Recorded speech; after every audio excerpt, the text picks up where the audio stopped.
All right, chapter 25 of the book of Genesis. This is where we're getting more into the story of Isaac and Rebekah and starting to wind up the story of Abraham a little bit. But we still have a little bit more to talk about when it comes to Abraham. So Abraham marries, has descendants, dies, and is buried in the cave of Machpelah. If you remember that, we talk a lot about that in chapter 23. So if you want to get a little bit more details and background on that, go look at chapter 23. His descendants through Ishmael are listed. Remember, Ishmael was his first son through Hagar, the Sarah's servant. Rebekah conceives, and Jacob and Esau struggle in her womb. The Lord reveals their destiny to Rebekah. Esau sells his birthright for a mess of pottage. So this chapter has some stories that a lot of people are familiar with, at least on the surface. So we're going to talk about some of these today and get into this a little bit more. So verse 1, then Abraham took a wife, and her name was Keturah. That means supplanter. So she is kind of, Abraham needs a companion. So because Sarah has passed away, so he marries again, basically. She is taking that place. Verse 2, she bare him Zimran and Jokshan and Medan and Midian and Ishbak and Shua.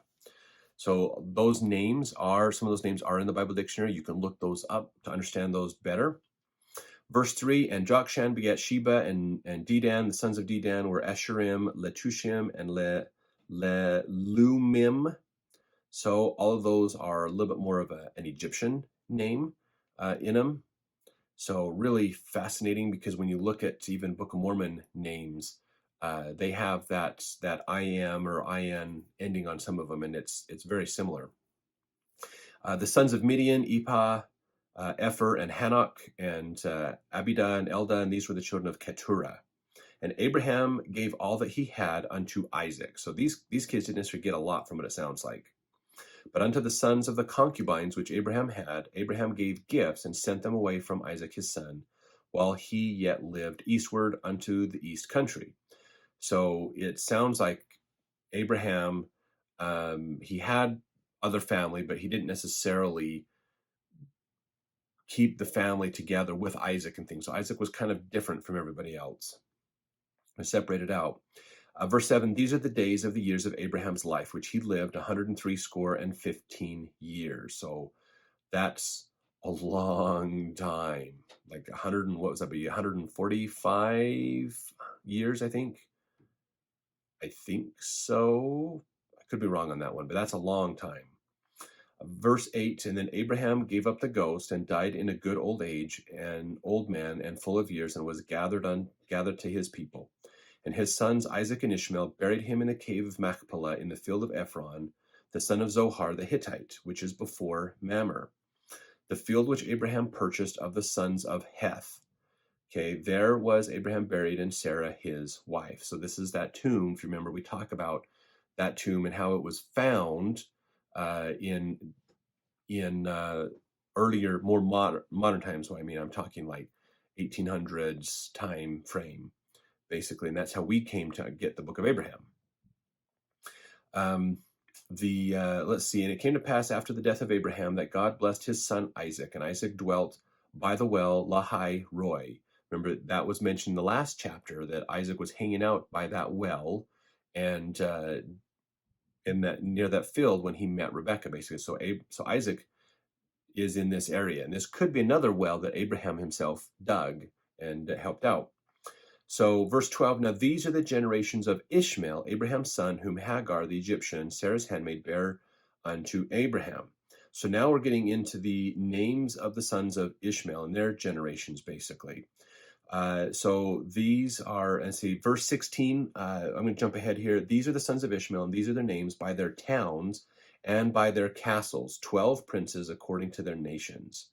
And these are the years of life of Ishmael, 137 years, and he gave up the ghost and died, and was gathered unto his people.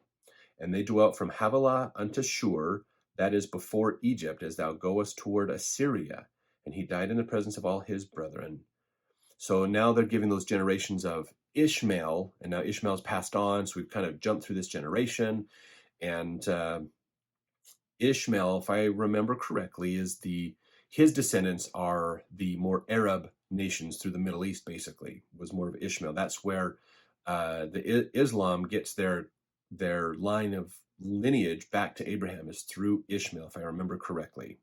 If I misspeak on that, please let me know in the comments so we can let everybody know the correct one. Okay, so now we're jumping to Isaac and his generations. This is verse 19, and these are the generations of Isaac, Abraham's son. Abraham begat Isaac. Remember, Isaac means laughter. This is the son of Sarah and Abraham, so he's the one that got the birthright, the one that the right of priesthood and things was given to. Verse 20, and Isaac was 40 years old when he took Rebekah to wife, the daughter of Bethuel, the Syrian of Padan Aram. These are all in the Bible dictionary too. You can look these up. The sister of Laban, the Syrian. So this is, of course, Rebekah is his cousin, basically. And we hear about Syria. They're up in Syria. There's more of where they were. And Laban was a big, settled that area with his family and did a lot there. So that's probably where his father dwelt and lived up there as well, in Syria. And if you remember, that's not far from where the altar was when Abraham was to be sacrificed to the priests of Elkanah, was up in that area.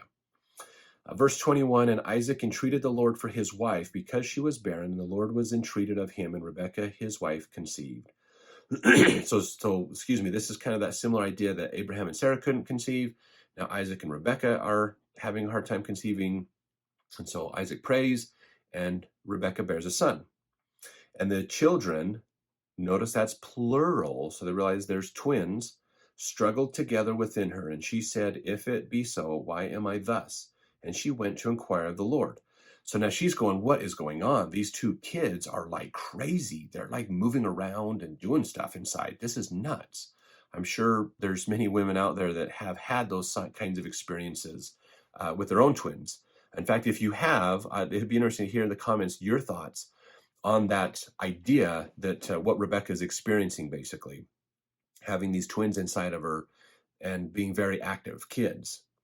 So she goes to inquire of the Lord. She goes to pray and understand this better. In verse 23, and the Lord said unto her, 2 nations are in thy womb, and 2 manner of people shall be separated from thy bowels. And the one people shall be stronger than the other people, and the elder shall serve the younger. So this is how this is a prophecy a little bit, kind of, okay, here's the reason why you have 2 sons. There's a lot that's going to be happening here.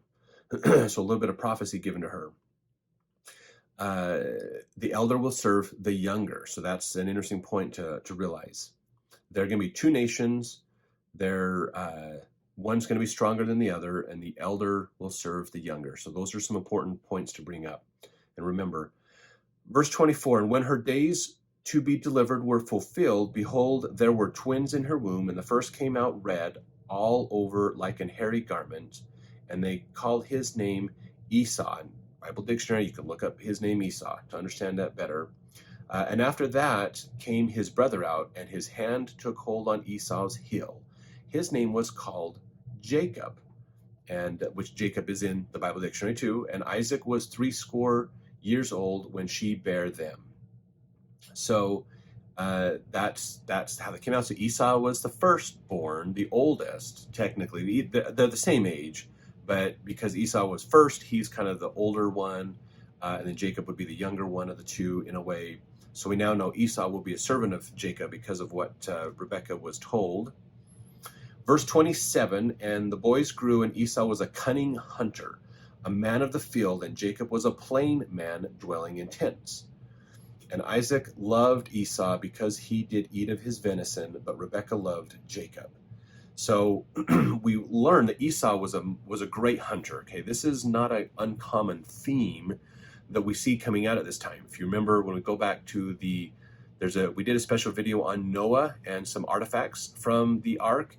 We learn about some of the cool artifacts there, and they're going to come into play in this chapter.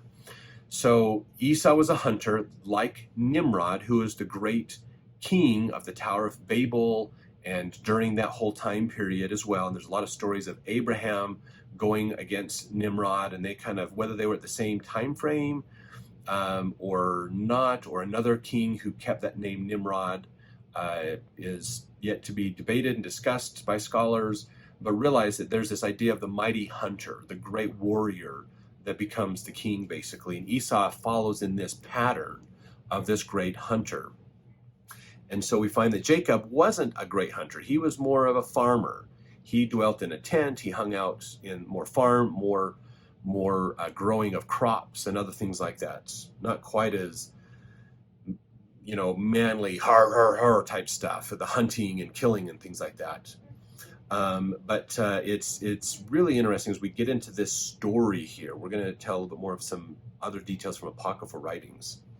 So Isaac liked Esau, loved his venison, loved the hunts, loved the kills that he got in, lots of good meat.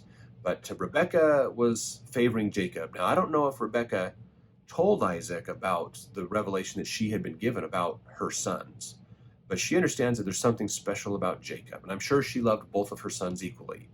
But there was something special about Jacob, and she knows that.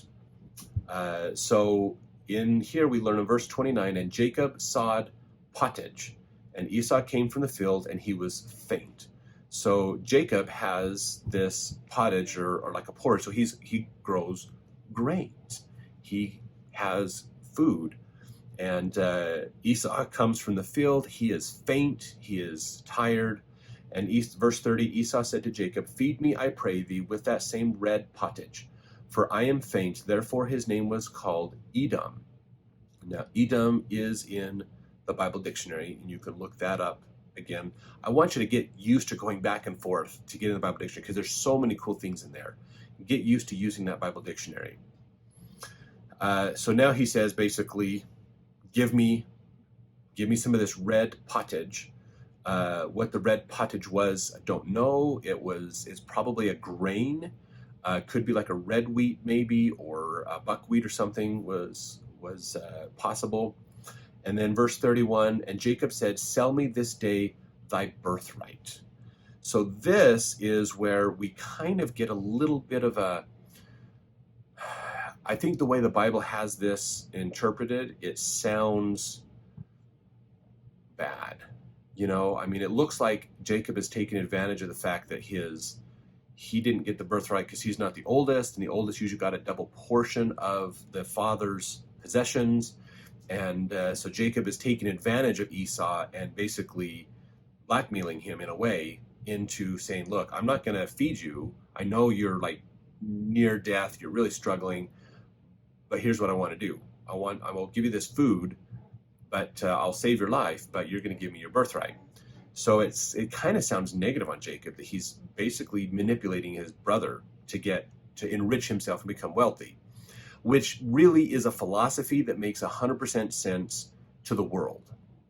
Okay, I could see why this is interpreted this way, because it would make sense to the world that getting gain at the expense of life is important to the world. That's the Master Mahan principle. You want to go back into the videos that we have on the Pearl of Great Price about Cain and the Master Mahan ideas and things to get more into detail on that. But that's the worldly philosophy of how do I convert life to property, basically. And that's what Jacob appears to be doing.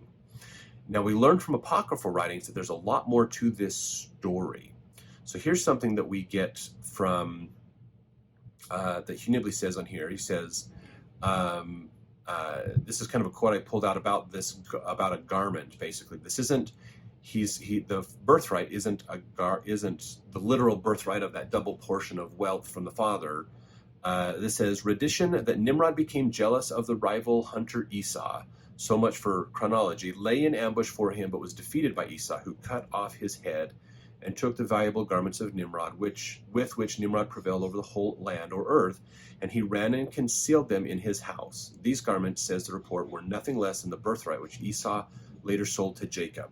So what this means is if we go back and there's a video on the artifacts of Noah. It was a special video we did. You can watch that. One of the artifacts that Noah took with him on the ark was the garments of skin, the coats of skin that the Lord had prepared for Adam and Eve. Those skins were seen as the garments of the holy priesthood. They were the right to the high priest, basically, which Adam was, and Eve was his wife, and so she had that opportunity as well. So the legends say that whoever holds those garments, okay, those garments was the way that the animals recognized Adam and Eve as their ruler, and they bowed down to Adam and Eve, and they obeyed Adam and Eve basically as well. Not that Adam and Eve had any special properties, but they were recognized as right of priesthood, so the authority of God. That's what those were given as a symbol of who has that authority. And if you remember in Noah's day, he took those with him, and he had those. After they got off the ark and settled out of Mount Ararat, Ham, there's a story of Ham, he saw the garments. Noah had gotten drunk from the fruit of the vine, the grapes they had that were growing, they found. He takes them and he's making fun of them a little bit, basically. He's kind of, haha, look at this, I'm wearing the garments of the holy priesthood. The animals will obey me and follow me, kind of a thing. I have a power and authority. And Shem and Japheth, of course, are like, no, don't do that, take them back. So Ham, as the story goes, made a substitute of those garments as well. He tried to claim that, which is why he was banned from the right of the priesthood. They had kingship. The Canaanites, the Hittites, all these groups came from the descendants of Ham, these great nations, but they didn't have the priesthood, and they weren't allowed to have the priesthood. So that is what's happening. So Nimrod takes these garments, and it is believed that they had been over, through the history, after Noah died and Shem and Ham and Japheth, the three sons, died of Noah. There was a great civil war, and people were trying to decide who would be the ruler, and that's when Nimrod rose to power. And they took these garments because the descendants of Ham wanted that right to power and authority, but they didn't have that right to the priesthood. So even though they had the garments, they didn't work properly. They didn't give them that right of authority. The animals still obeyed them, which is partially why they think that Nimrod was such a great hunter, because when he wore those garments, the animals would obey him, so they wouldn't run and hide and fight back or anything. So he was easy to be a hunter when the animals obey you. Esau was a great hunter, and Nimrod was jealous of Esau because Esau's the next generation. And so Nimrod was lying in wait to try to get Esau, because Esau was a threat to his throne. And again, it's all about keeping and maintaining and gaining power and glory. That's the Master Mahan principle, which is why I think this is interpreted this way through the scriptures, because people in the world, that law makes sense. It doesn't make sense to God, but that's the way the world is. So Esau ends up killing Nimrod, and he takes those garments. Now Esau was probably injured in this battle, dealing with the great king of Nimrod and his people, and so he finally gets these garments and escapes. He finds his brother Jacob, and Jacob realizes what he has, the garments of the priesthood from Adam and Eve. These are sacred garments, and that have been kind of tossed around and used in non-sacred ways. And so he says, give me the garments. I will feed you, and I'll trade you for the garments. That is what this birthright is talking about. Is not so much the birthright of the wealth and things you got from your father, but the right to the priesthood. So Jacob was the more righteous one, and so this is how he got the garments of Adam and Eve, and that allowed him to have that right of the priesthood, which we'll learn about a little more later. So really cool story. So turns a whole nother perspective of what has happening in this time frame. So Jacob wasn't trying to find a way to basically manipulate his brother into becoming more wealthy and successful. He was actually trying to get back the garments, these sacred garments that have religious meaning to them, so that he could preserve them and take care of them. So that's what's happening in here, basically. And so as we continue on here, Esau said, behold, I'm at the point to die, and what profit shall this birthright do to me? So Esau's going, look, I'm about to die, so this garment doesn't do me any good. If I'm like in trouble, I'm feeling like I'm about to die. I'm so sore and tired and probably injured and dehydrated and things. I'm struggling to live. So Jacob said, "Swear to me this day." And he swore unto him, and sold his birthright unto Jacob. Then Jacob gave Esau bread and pottage of lentils, and he did eat and drink, and rose up and went his way. Thus Esau despised his birthright. So he got rid of the garments, and Jacob now has those sacred garments, even though they were coveted in a way, because as a mighty hunter, the animals would obey you. Almost a right to kingship is what they thought it was, but it actually was more of a right to priesthood. Okay, and just because you have the garments doesn't mean you have the right to the priesthood. The authority of God comes through righteousness, not an object. This is a very important point. Okay, and Hugh Nibley points this out in some of his writings, understanding that there are sacred emblems and items sometimes that come up, even with the Savior, the Holy Grail, all these things that they claim have these mystical powers. And then this idea, the world kind of takes this idea and changes it to believe that gemstones have the mystical powers themselves. And so if I want to be powerful, I have to have the gemstone. Not unlike the idea that they put it forth in the Avengers movie with the Infinity Stones. The stones have the power themselves of creation and life and time and everything else. And so who possesses the stone possesses the power. Basically, this is the concept that we see through ancient history of all nations, that an object is imbued with power, and the humans don't have the power, so they have to have the object.